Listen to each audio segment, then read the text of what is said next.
వ్యవసాయాయ ఓం వ్యవసాయాయ నమః. వ్యవసాయాయ అంటే అచంచలమైన సంకల్పం కలిగినవాడు, నిశ్చయబుద్ధి యొక్క మూలస్వరూపుడు.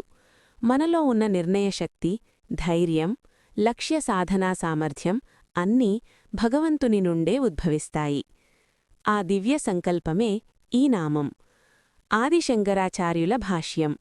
భగవంతుడు అఖండమైన సంకల్పశక్తి స్వరూపుడు. సృష్టి, స్థితి, లయాలన్నీ ఆయన సంకల్పంతోనే నడుస్తాయి. ఆ అచంచల సంకల్పస్వరూపుడైనవాడే వ్యవసాయాయ. పరాశర భట్టారుల వ్యాఖ్యానం.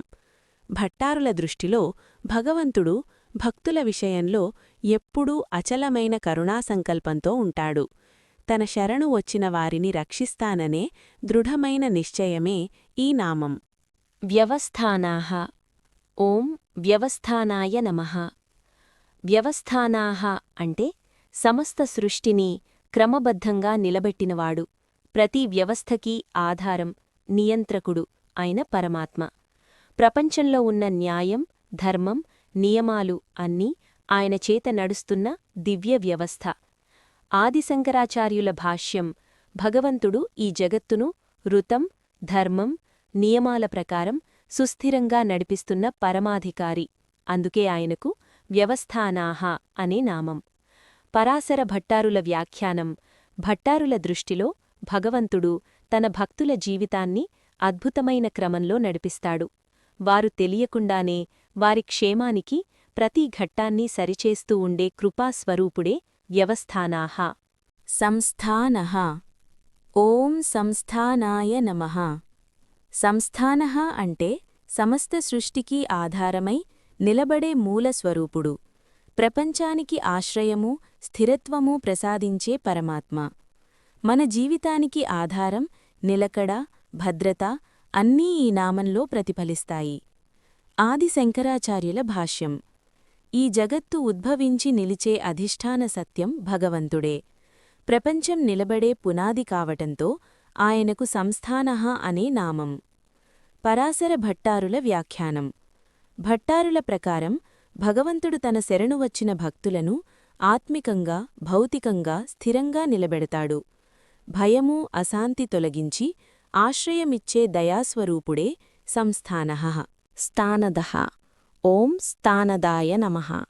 స్థానదః అంటే జీవులకు తగిన స్థానం, స్థితి, గమ్యం ప్రసాదించే పరమాత్మ. ప్రతి జీవీ పుట్టుక, జీవనస్థితి, ఆత్మిక స్థాయి అన్నీ ఆయన కృపతోనే నిర్ణయించబడతాయి. ఆదిశంకరాచార్యుల భాష్యం. భగవంతుడు కర్మానుసారంగా ప్రతి జీవికీ తగిన స్థానాన్ని నియమిస్తాడు. అందువల్ల ఆయనే స్థానదః. పరాశర భట్టారుల వ్యాఖ్యానం. భట్టారుల ప్రకారం భగవంతుడు తన శరణు వచ్చిన భక్తులకు కేవలం లోకస్థానం మాత్రమే కాదు, శాశ్వతమైన మోక్షస్థానం కూడా ప్రసాదించేవాడు. అందుకే ఆయన స్థానదః. ధ్రువః. ఓం ధ్రువాయ నమః. ధ్రువః అంటే ఎప్పటికీ మారని, నిత్యమైన, శాశ్వతమైన సత్యస్వరూపుడు. ప్రపంచం మారినా, కాలం మారినా మారనిది ఒక్కటే, ఆయన తత్వం. ఆదిశంకరాచార్యుల భాష్యం. భగవంతుడు అవికారి, నిత్యుడు, ఏ పరిస్థితిలోనూ మారనివాడు. అందుకే ఆయనకు ధ్రువః అనే నామం. పరాశర భట్టారుల వ్యాఖ్యానం. భట్టారుల ప్రకారం భగవంతుడు భట్టుల పట్ల ఎప్పుడూ మారని ప్రేమతో, కృపతో నిలిచేవాడు. ఆయన శరణు తీసుకున్నవాడికి ఆశ్రయంగా ఎప్పటికీ ఉండేవాడే ధ్రువః. పరార్థి. ఓం పరార్థాయ నమః. పరార్థి అంటే తనకోసం కాక ఇతరుల మేలుకోసమే జీవించే పరమాత్మ. సృష్టి, సంరక్షణ, లయ అన్నీ జీవుల క్షేమం కోసమే నిర్వహించే దయామయుడు. ఆదిశంకరాచార్యుల భాష్యం. భగవంతుడు నిష్కాముడు, ఏ స్వార్థం లేకుండా జగత్తు నడిపిస్తున్నాడు. అందుకే ఆయన పరార్థిః. పరాశర భట్టారుల వ్యాఖ్యానం. భట్టారుల ప్రకారం భగవంతుడు భక్తుల కోసం తన ఆనందం, వైభవం, శక్తి అన్నీ అర్పించే కరుణాస్వరూపుడు. భక్తుల శ్రేయస్సే ఆయన లక్ష్యం. అందుకే పరార్థిః. పరమస్పష్టః ఓం పరమస్పష్టాయ నమః. పరమస్పష్టః అంటే అత్యంత స్పష్టంగా నిర్వివాదంగా ప్రకాశించే పరమసత్యస్వరూపుడు. అజ్ఞానం, మాయ, భ్రాంతి అన్నీ తొలగించే జ్ఞానప్రకాశమే ఈ నామం. ఆది శంకరాచార్యుల భాష్యం. భగవంతుడు స్వయం ప్రకాశుడు. ఆయనకు బయటి ఆధారం అవసరం లేదు. ఆయనే సమస్త జ్ఞానానికి మూలకాంతి. అందుకే ఆయన పరమస్పష్టః. పరాశర భట్టారుల వ్యాఖ్యానం. భట్టారుల ప్రకారం భగవంతుడు తన భక్తుల హృదయంలో అత్యంత స్పష్టంగా అనుభూతి అవుతాడు. సందేహాలన్నీ తొలగించి సులభంగా దర్శనమిచ్చే దయామయుడు పరమస్పష్టః. తుష్టః ఓం తుష్టాయ నమః. తుష్టః అంటే స్వయంగా సంపూర్ణ సంతృప్తిగలవాడు. ఏదీ కోరని, ఎటువంటి లోపం లేని పరమాత్మ. భగవంతుడు సంపూర్ణుడు కనుక ఆయన ఆనందమే సమస్త ఆనందానికి మూలం.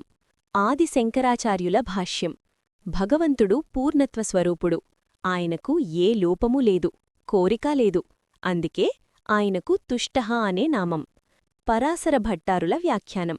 భట్టారుల ప్రకారం భగవంతుడు తన భక్తుల ప్రేమతో సులభంగా సంతృప్తి చెందేవాడు. నామస్మరణకు కూడా ఆనందంతో కరుణ చూపే దయాస్వరూపుడు తుష్టః. పుష్టః ఓం పుష్టాయ నమః. పుష్టః అంటే సమస్త జగత్తును పోషించేవాడు, బలపరిచేవాడు, అభివృద్ధి చేసే పరమాత్మ. ప్రతి జీవీ శక్తి, ఆయుష్షు, విజ్ఞానం, సంపద అన్నీ ఆయన కృపద్వారానే పెరుగుతాయి. ఆది శంకరాచార్యుల భాష్యం. భగవంతుడు జగత్తుకు పోషకుడు, ప్రాణశక్తి, జీవశక్తి అన్నింటికీ మూలం. అందుకే ఆయన పుష్టః. పరాశర భట్టారుల వ్యాఖ్యానం. భట్టారుల ప్రకారం భగవంతుడు తన భక్తుల భక్తి ద్వారా వారిని ఆత్మికంగా, భౌతికంగా సంపూర్ణంగా అభివృద్ధి చేస్తాడు. భక్తుల శ్రేయస్సే ఆయన లక్ష్యం. అందుకే పుష్టః. శుభేక్షణః ఓం శుభేక్షణాయ నమః. శుభేక్షణః అంటే శుభమైన దృష్టితో సమస్త జగత్తును కరుణగా చూసేవాడు. భక్తులను ఆశీర్వదించే మంగళస్వరూపుడు. భగవంతుని చూపు పడితే అది పుణ్యమే, మంగళమే. జీవితం మారిపోతుంది. ఆది శంకరాచార్యుల భాష్యం. భగవంతుని దృష్టి కరుణాదృష్టి.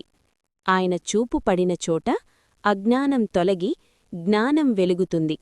అందుకే ఆయన శుభేక్షణః. పరాశర భట్టారుల వ్యాఖ్యానం. భట్టారుల ప్రకారం భగవంతుడు భక్తులను తండ్రిలా, తల్లిలా, స్నేహితుడిలా ఎప్పుడూ మంగళంగా చూస్తాడు. భక్తుల జీవితాన్ని మలిచే కృపామయ దృష్టియే శుభేక్షణః.